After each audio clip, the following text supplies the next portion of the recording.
Welcome to this week's edition of Freedom and Prosperity Radio, the weekly radio news magazine we put together here at the Virginia Institute for Public Policy. My name is Joe Thomas, and on behalf of all of us at tertiumquids.org, thank you for tuning in.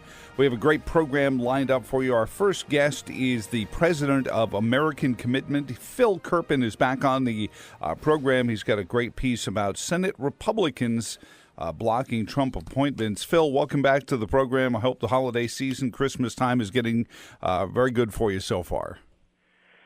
Hey, Joe. Yeah, I've got 4 young kids, so it's a little bit hectic, as you might imagine, but It's good, and I hope it's going well for you as well. Oh, absolutely. It actually changes after a while because then it's not just about the Christmas gifts getting, but the logistics, and it's trying to wrangle adults into the same time schedule.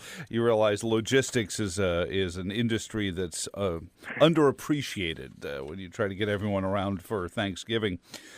Talk about the piece because I've been hearing this since the beginning of the Trump administration. I have some friends who are both on the national security and EPA landing teams after the election, and some of them didn't stay very long on those landing teams, and I sort of wanted to blame it on the swamp fighting back against an outsider and his people coming in there. But is there more afoot in Washington as the swamp even has some elected benefactors trying to defend their slice of our American pie? Well, getting personnel into the administration has been an enormous challenge for President Trump, and he still has hundreds and hundreds of vacant politically appointed positions, and his own Office of Presidential Personnel has not exactly been exemplary in terms of putting names up for all of these jobs. They've taken a long time, so part of it is his fault. And of course, the Democrats in the Senate have had the most extraordinary campaign of obstructionism I've ever seen, which is pretty remarkable because after Harry Reid's nuclear option, they can't actually block nominees that have majority support, but what they can do is stall them and slow them down and stall them in committee and insist on all 30 hours of debate time on the floor. And they've really used every possible tactic to slow things down as much as they possibly can, given their remaining diminished power. But then there's this question that very few people have been asking, which I find curious, which is, well, why doesn't the president use recess appointments as a safety valve to get all these positions filled where the Senate's been very slow to act because of Democratic obstruction and so forth? And the reason that President Trump has had 0 recess appointments is the Senate has taken 0 recesses while he's been president. They've used the technique pioneered by Harry Reid back in 2007 of gaveling in and out of what is called a pro forma session every 3 or 4 days so that there will not be a recess of sufficient length to give the president the constitutional recess appointment power. But the big difference between now and when Harry Reid invented that is you've got a Republican Senate and you've got a Republican president. And so you've got a refusal to take a recess and allow for recess appointments even though the president is the same party as the Senate. And it's not the situation that we had for a while under President Obama, where he had a Democratic Senate, but there was a Republican House that was refusing to consent to a recess, because we've had a Republican House as well. And so you have a Republican Congress, and yet they've not recessed at all for these 2 years. And, of course, we're a month away now from having a Democratic House, which undoubtedly will refuse to give consent for the Senate to recess. And so, if we do not see a recess here before the end of the year, we're going to go an entire presidential term without the president ever being able to make a single recess appointment. And so the really big question, I think, that is not being asked nearly as much as it should be is, when the Senate completes their work for the year, will they adjourn, sine die, and leave and give the president the ability to use recess appointments to backfill, the 100-plus vacancies that he's dealing with inside his own administration? Or will they do pro forma sessions every 3 or 4 days until the new Congress comes in and block the president from being able to make recess appointments? And, of course, the Democrats in the Senate want to do the pro forma sessions. The question is, can the Republicans get a simple majority vote to adjourn? Because they still have 51 Republicans in this outgoing Senate. And so as long as they don't lose more than one of them, they should be able to adjourn, sine die, and give the president recess appointments. But I suspect that the reason they haven't had any recesses all year is there are at least two and maybe more Republicans who would vote not to adjourn and do not want the power to have the ability to staff his own administration. Well, and that's the fascinating thing. I think it ties in a little bit to last week's maelstrom over the EPA and the report on climate. And everyone said, well, I thought Trump didn't, but it wasn't really a Trump appointee. It was actually an Obama appointee at the Department of, I think it was either EPA or Department of Energy, talked about the global warming report, and it wasn't a Trump appointee. And there are, as your report goes into, very few actual Trump appointees in a lot of these places. Yeah, I mean, there's definitely been a huge challenge. And, if you don't get the political appointees in, and you've got the career bureaucrats and the career federal employees making the policy decisions that are supposed to be made by political appointees, and it's a Republican administration and it's a Democrat career bureaucracy, you can get the opposite of what you actually want and what people actually voted for. And I certainly think that's part of what was at play with that report, although also, those are done on a 4-year cycle, and a lot of it had already been written even before, Trump was elected. And so I think the 2022 will be very interesting, the 2022 National Climate Assessment. I suspect that if President Trump loses and there's a Democrat, somehow they'll manage to rewrite that thing and change its direction before it's released, which the Trump administration failed to do. But I think if President Trump's reelected, the 2022 could look very different than the 2018. Well, and let's go into that, as it talks about these appointments, and you talk about recess appointments and how many were able to be put into office over the time, because it sounds like something that's a backdoor. How often has before the Republicans stopped allowing the president to have recess appointments during the Obama administration? How much had recess appointments been a thing in the swamp, Phil? Well, they've been pretty common. Obama only had 28, which was a record low. He attempted 4 more during the pro forma sessions. They were struck down by the Supreme Court on a 9-0. So he had 28 that were valid, 32 that were attempted. President Bush, I think, had about 170, and Bill Clinton, I think, had about 130. I don't have the numbers in front of me, but they're pretty typical. I mean, there were typically at least 100 for in a typical presidency, and that was sort of the safety valve that the founders envisioned when they created an alternative pathway to getting vacancies filled besides Senate advice and consent. When the Senate is not in session, the president can temporarily, it's not permanent, you can't put judges in on a lifetime basis. You could put them in temporarily, as you could for the executive branch appointments, but it was a safety valve to be able to fill vacancies. And it was used pretty widely, and not thousands, but typically, a typical president had well over 100 until Harry Reid innovated this idea of, let's just never go on recess, and then President Bush won't get any recess appointments. And to be fair, Republicans then did the exact same thing to President Obama. And so, I think we're at a point now where you're never going to have recess appointments when the opposite political party controls either branch of Congress, because they're just not going to agree to a recess. And so recess appointments are largely dead when the partisan configuration is not everyone, House, Senate, and presidency, all being of the same party. And I sort of expected that and understood that based on what we saw the last 2 presidencies. The incredible thing to me, Joe, is we do have, and have for the last 2 years, had a House, Senate, and presidency all of the same party. And yet even with that, there hasn't been a single recess. That I do find surprising. With the passage of George Herbert Walker Bush this week, Phil, it was a reminder of a time when a vanquished Republican wouldn't take his jacks or her jacks and go home and not support, the victor in a primary. You had Ronald Reagan supporting Gerald Ford in 76, and Bush, joining the ticket in 80. And it seems like the Republican Party has lost that ability to say, okay, I didn't win this nominating process, or I didn't win this primary, or my guy didn't win this primary, but I can work with the other guy because there's grander things of import here. It has become very petty, it seems, within the Republican Party these days. And certainly there are people who, when I've brought this up during the course of the week on our local program, have said, well, some of Herbert Walker Bush's kids are part of that. That may be, but I think it's beyond that. It's all through the Republican Party. If somebody I'm not attached to doesn't win, then I take my jacks and go home. We watched it here in Virginia with Bill Bolling and Ken Cuccinelli. We watched it with Eric Cantor's people and Dave Bratt. I mean, it happens way too frequently, and I think you're seeing it manifest in your column here.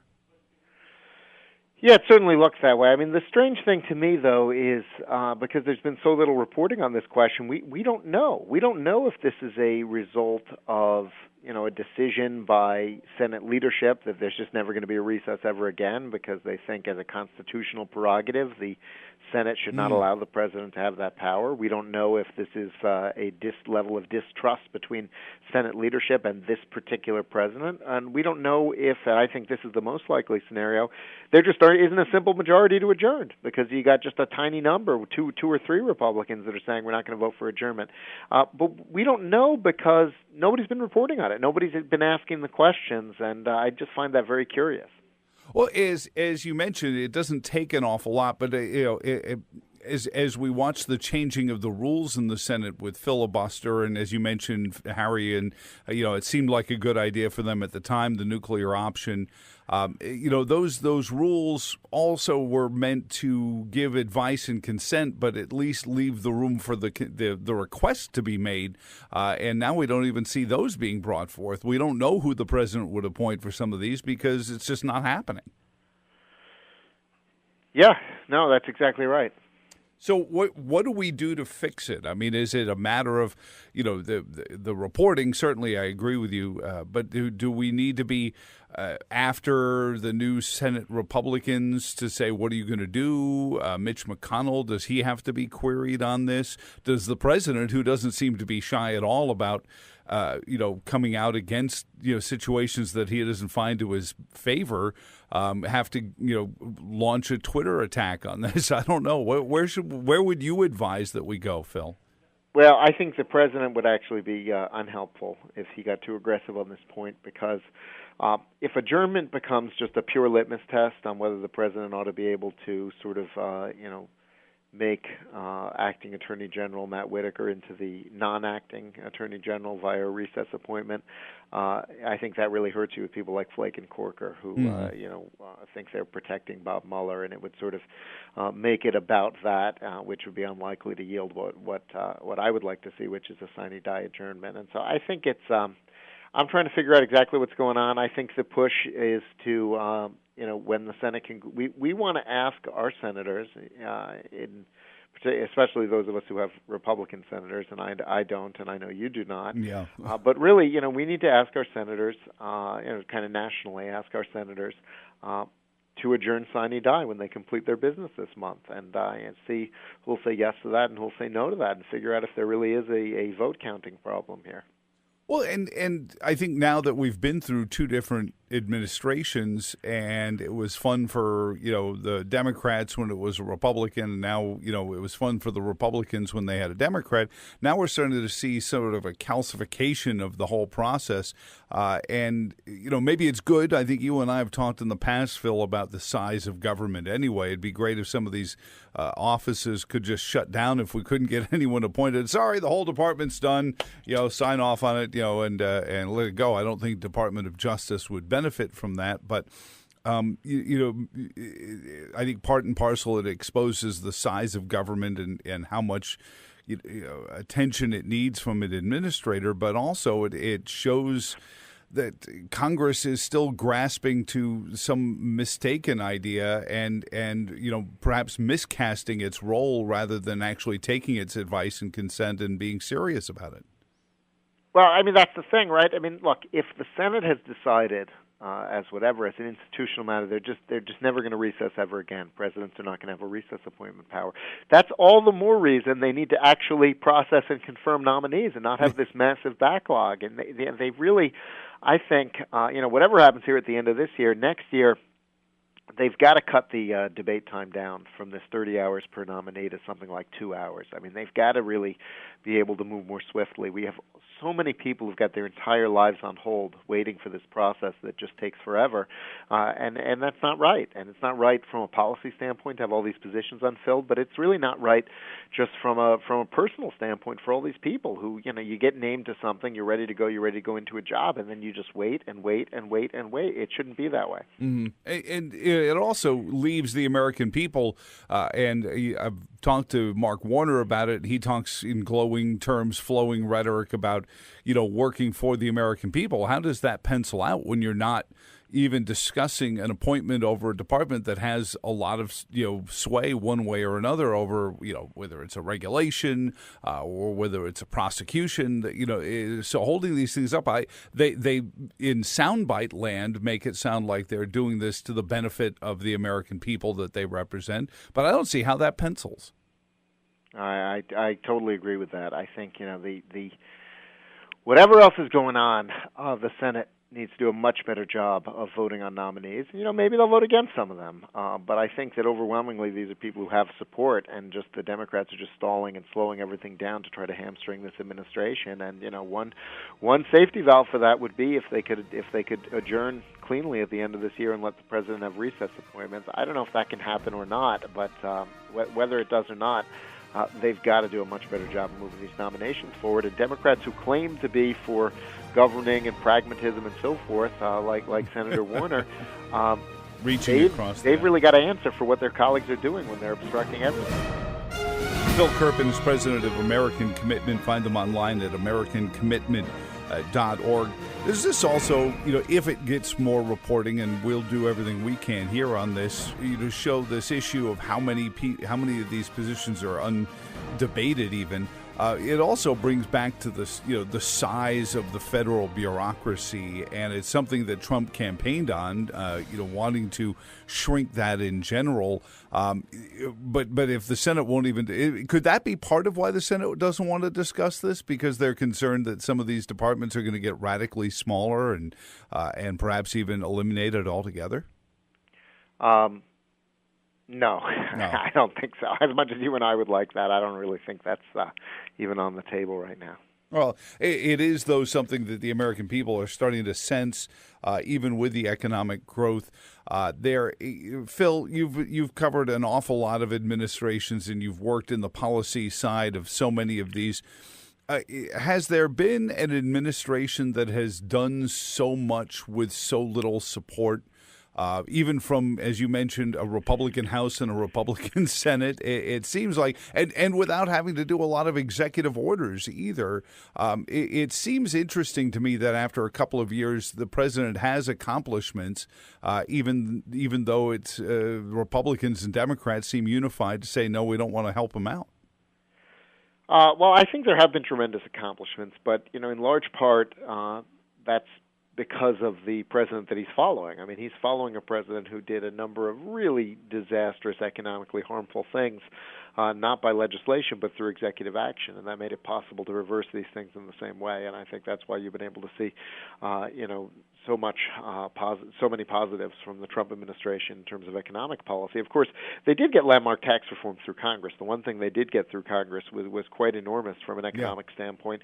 And they were also able to get the repeal of the individual mandate done through Congress, which, a lot of people wanted a bigger Obamacare repeal than that. But just repealing Obamacare's individual mandate, which turned it from mandatory to voluntary, opened up the space for all of the other health care deregulation we've seen from the Trump administration, which I think is sort of the most sort of under-the-radar story out there right now, where I think we're going to hear a lot more about it over the next couple of years because it's going to be so central to the president's reelection pitch. But, lower-cost health care options are coming back to the market, and I think people are going to start moving to them and away from Obamacare because the mandate's gone. And so I think it's been a very accomplished presidency, despite, all of the nonstop 99% negative media coverage and the circus atmosphere and all of that.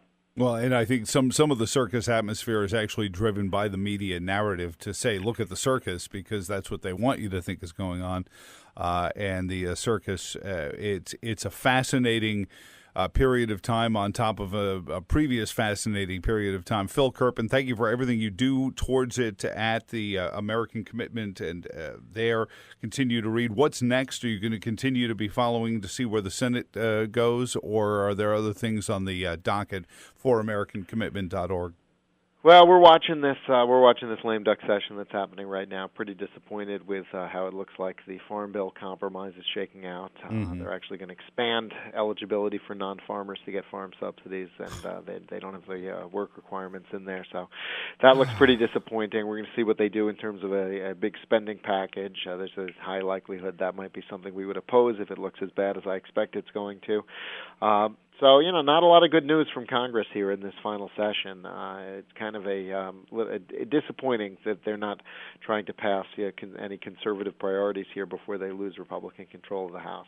Well, as I heard it once said, it's amazing listening to folks who have, petitioned for these sorts of reforms all their lives to now being, joining the Never Trump, while the very things they've worked for their whole lives. Phil, you and I have been, have known each other for a decade almost on some of these issues, and from the beginnings of the first, quiet, covert Tea Party gatherings and such, and since then, Phil, it's fascinating to listen to folks who have all they've ever wanted are some of these reforms to be coming out saying, well, it's not the way we wanted it to happen ostensibly, and I think that's to me the most troubling part of all this is that there are people who should be huzzahing for all the things that they've wanted to happening, and yet they can't be happy with that. So it's a puzzlement to me. I'm sure it is to you as well.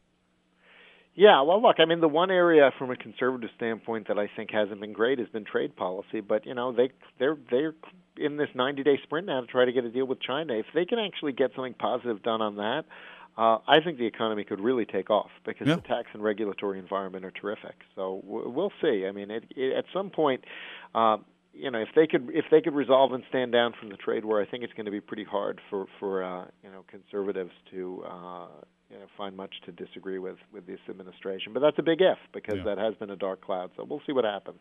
Phil Kerpen is the president of American Commitment. You have an amazing Christmas. Thank you very much for joining us, and certainly we'll talk again before we're too far into 2019. All right, Joe. Have a good one. Thank you. Up next, Rowena Itchon, Senior Vice President at the Pacific Research Institute. She's got some report on, she's got investigations into and a report on the new sin tax. And we'll tell you about that next here on Freedom and Prosperity Radio. Next up on Freedom and Prosperity Radio, here in the Commonwealth of Virginia, there is nothing closer to our hearts than a good sin tax.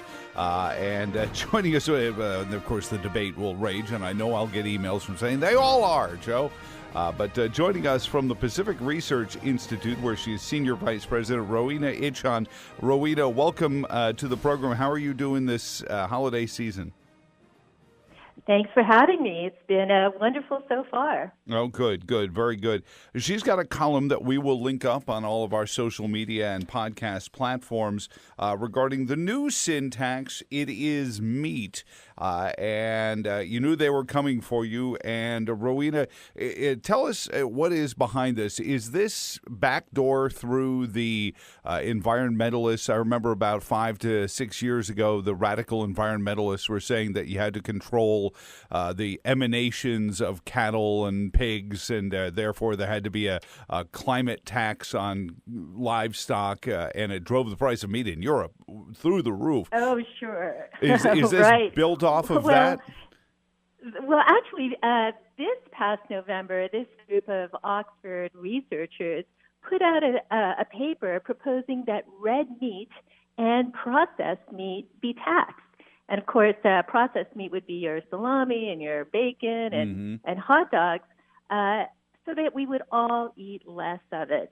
And for some background, the World Health Organization, the WHO, had taken the position that processed meat is carcinogenic and red meat is probably carcinogenic. So this is an effort to be sure that we all reduce our intake of meat. And they had proposed a an average tax of 25%. And of course, in poorer countries, that would mean 1%, but in the U.S., that would mean 100%, doubling the price of meat. Oh, my gosh. Now, again, this sounds like the nanny state come full force on us, but there's always, and we watched it with the cigarette taxes back in the day, the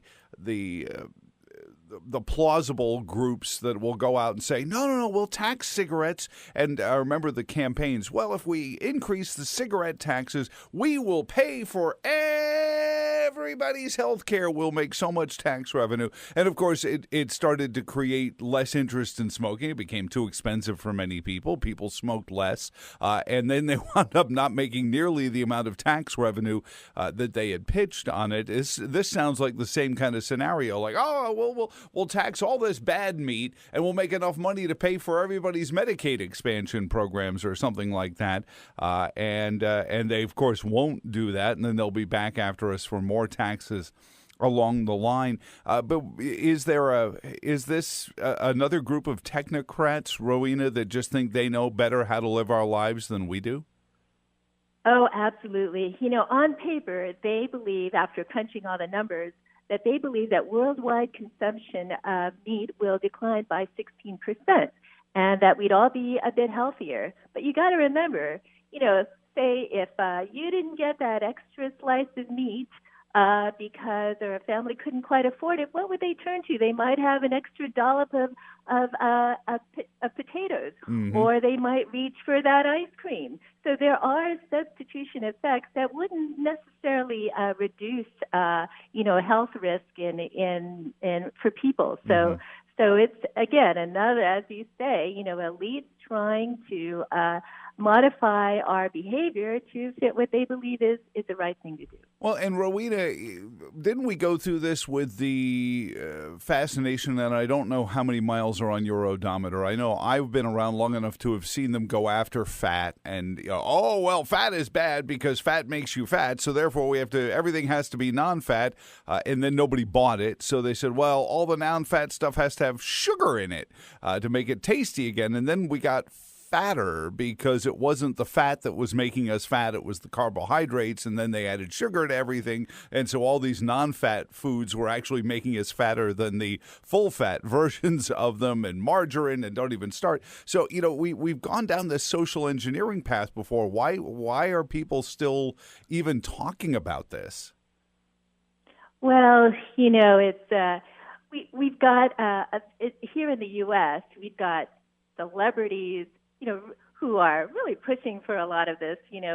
For example, I've read that Ellen DeGeneres is a vegetarian, Natalie Portman is a vegetarian, Denzel Washington. All of them want to push this kind of low-fat, low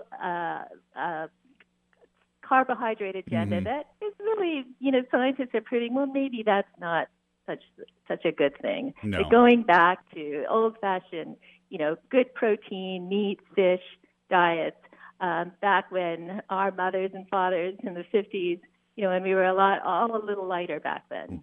Well, and we work with a nutritionist here that is just brilliant. She never vilifies any particular type. As a matter of fact, she wants everyone to eat all the different types of food groups, and she just makes it clear that the size of the palm of your hand is the size of your protein serving. And she said if you use that as a rule of thumb, you'll never have an out-of-balance meal again. And so, a bigger person obviously has a bigger palm of their hand.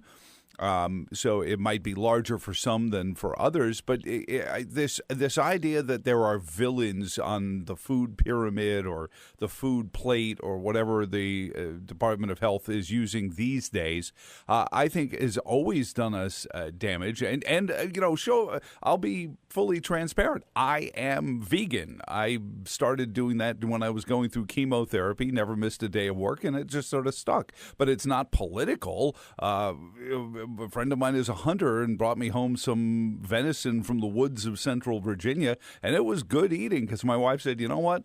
It's perfectly clean, no hormones, no anything in it. You go ahead, have at it. And we ate it. It was delicious. So it's not political to us. It's just We just didn't want the dairy and the other stuff in there when we were going through chemotherapy, and it stuck. But I don't begrudge anyone, and I love the idea that you can have whatever you want as long as you have it in good portions. And that's the bigger problem with our diet these days is the numbers that we're crunching literally more than the types of foods, and I just don't think the government's doing a very good job, nor are they equipped to manage that. Sure, and it's our choice that you choose to be a vegan. Yeah. I have a little meat now and then, but the issue also is that when we're taxing meat and soda and these so-called sin taxes, it hurts the poor more than anyone. Mm-hmm. Can you imagine doubling the cost of meat for or soda or anything like that for a middle-class family? It would mean the end of steak dinners. Oh, sure. It would be a thing of the past. So, and that's a sad thing that, we absolutely have to be vigilant that tax policy is not geared to socially engineering what elites and academics and so forth want us to behave. Well, and I think what it does, Rowena, is it also creates more people who need government assistance for their nutrition because it's driven the cost so much through the roof. And you can't, as you said, if you have a young growing teenage boy and you want to make sure he has a good balance of proteins in his diet, you can't because you're priced out of it. That's right. So what do we do? What kind of traction is this having in this country? Is this Oxford research making it through the halls of government to the point where Congress people are going to start taking this up and saying, hey, this is, I shudder to think of the 116th Congress under the leadership of Nancy Pelosi, who, I'm not sure if she's a vegan or not, but she represents San Francisco, which I think has more vegans per capita than any place in the nation. So how do we keep this from going on to some budget rider? Well, it's you're right about that. Who would have thought that some of these local governments would ever tax soda? So it wouldn't surprise me that meat may be taxed in the future. Cory Booker apparently is a vegan. Al Gore is a vegan, and even the next generation of potential politicians like Chelsea Clinton is a vegetarian. So we just have to be very vigilant about preventing these politicians from legislating these sorts of things and making tax policy a weapon to make us do what they want. Tax policy was designed to provide for the public good, like and like building our roads, things like that. That's where our money should be going to, and not trying to change our behavior. Is this also the danger? And I warned people very, very early on, and I was on the air. I wasn't doing a talk radio show, but during the era of Clinton Care, when Hillary was put in charge of reworking the medical system back in the 90s, and then once Obamacare started to be discussed, I said, you really don't want the government in here, because once the government's paying for your health care, they're going to start telling you what you can and can't do because they're the ones picking up the tab.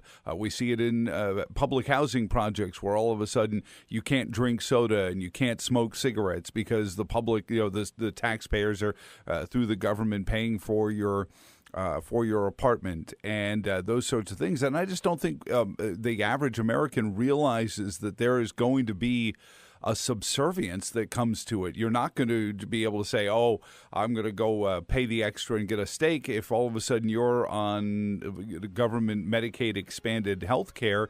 You're not going to be allowed to. You're going to be looking at rations of what kinds of food and whether they have to use tax policy or not to do it. They're going to do that.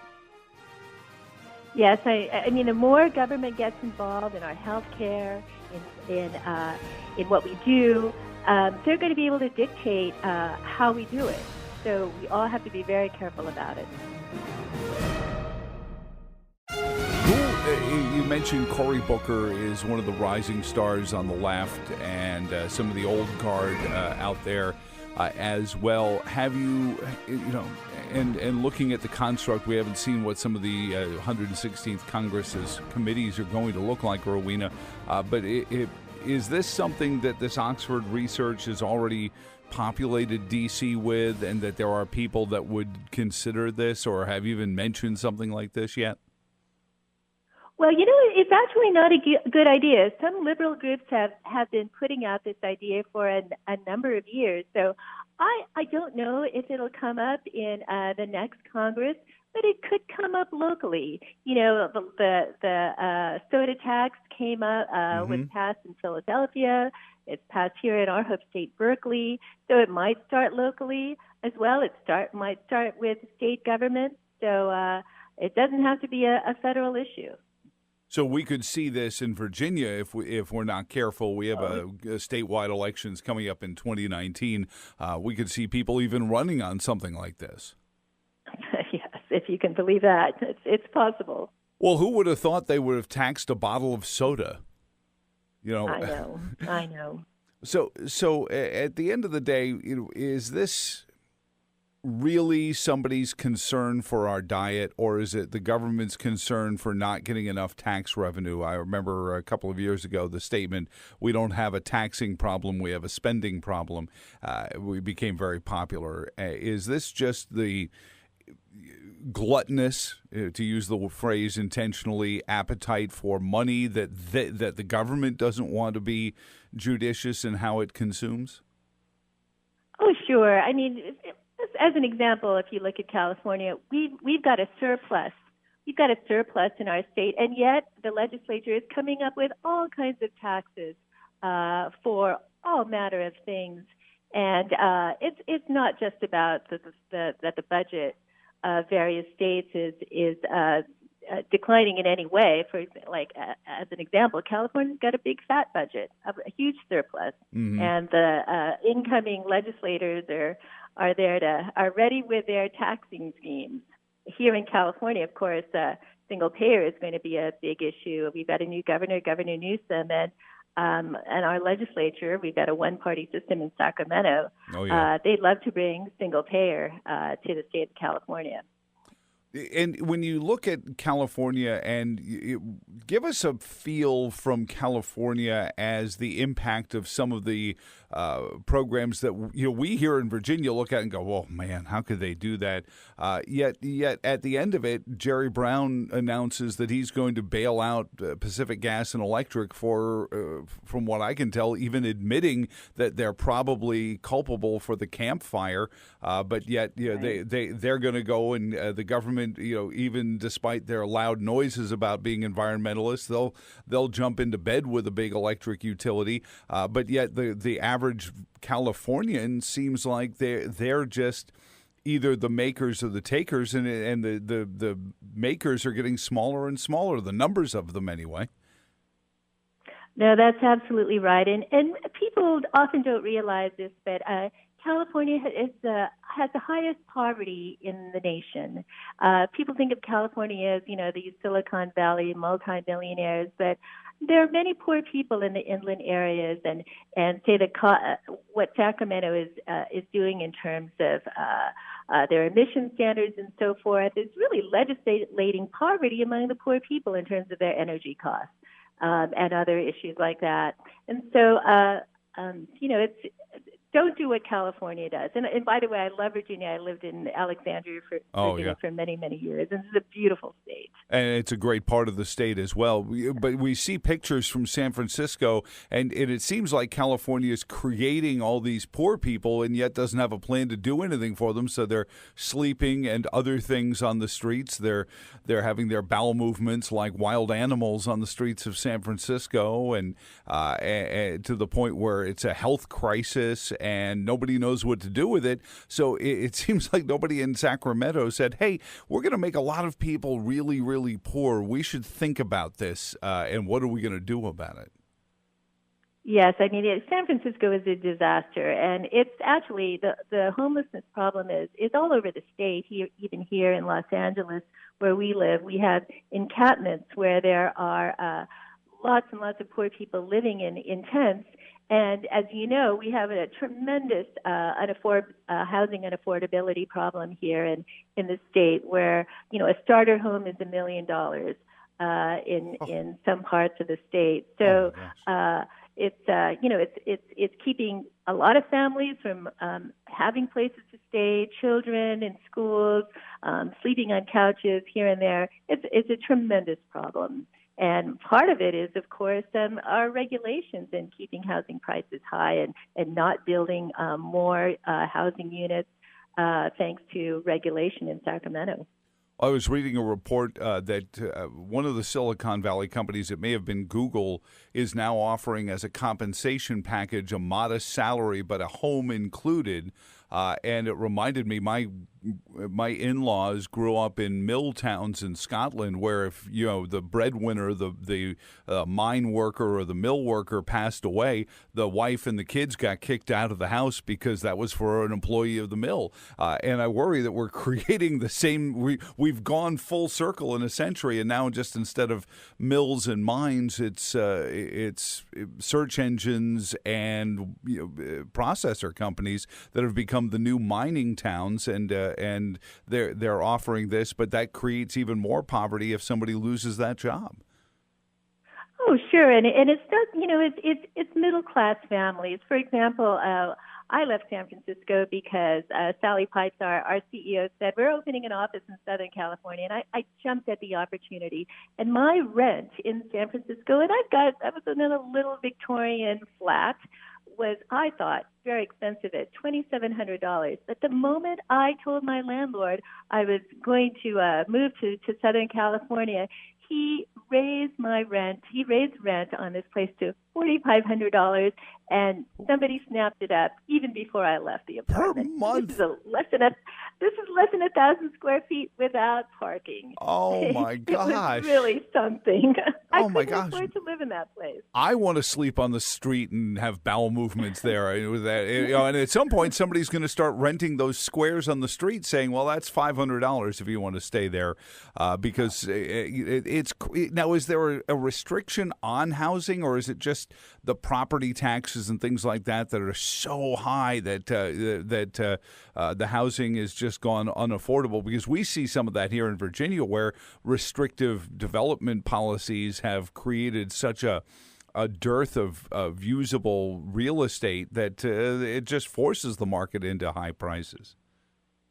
Well, it's a multiple of factors. It's, the environmentalists who don't want to see things built. We have rent control in San Francisco, so that also reduces, the incentive to build more units.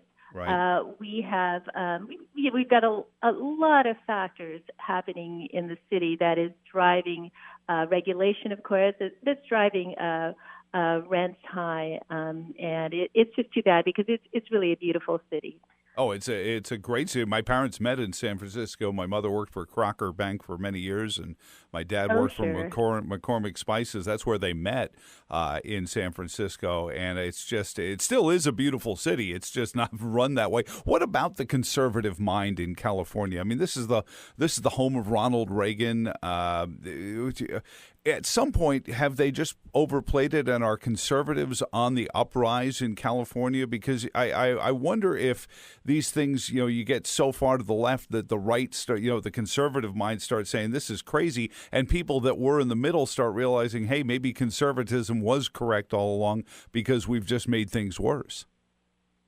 Well, I hope you're right, but it sure didn't happen in this past midterm election. I know. So the legislature has now the supermajority in both houses.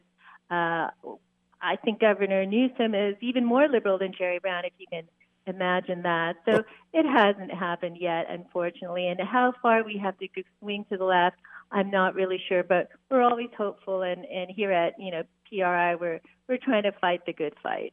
Well, and I guess maybe some of it is the businesses. Now, we just had Amazon move into Virginia, into Arlington, where announced they're going to be moving in. But sometimes it takes some business losses. I just hope that Silicon Valley doesn't look like a slightly cooler version of Detroit before California gets its ideas out there. I lived in the Hudson Valley when IBM was going through its financial problems in the mid 80s and early 90s, and boy, there were some beautiful homes that were boarded up because nobody could afford them anymore because all the executives that had worked at IBM had lost their jobs in the crash. So it's not fun to watch, and it's all completely avoidable. Rowena, as you have written a klaxon call to anyone who sees this coming, make sure you talk to your Congress people and your General Assembly members. I'm almost afraid to mention sin tax on meat, lest somebody say, "Ooh, what a good idea," because I don't want to. I don't want to start that wildfire. But thanks so much. We will share your column. PacificResearch.org is where you find Rowena and Sally Pipes, and we love everything you do there. And we love California. We just wish it was governed better. But at least, we enjoy watching California be further to the left than Virginia is currently. So for now, in a schadenfreude sort of way, you make us feel good about ourselves. So thank you again, Rowena, for letting us know there are conservatives still in California, and we'll talk to you again very soon. Thanks for having me. And Merry Christmas to you and yours. And Merry Christmas. Thank you for tuning in this week to Freedom and Prosperity Radio. For all of us here at the Virginia Institute for Public Policy, my name is Joe Thomas. Until next week, so long, and thanks for all the fish.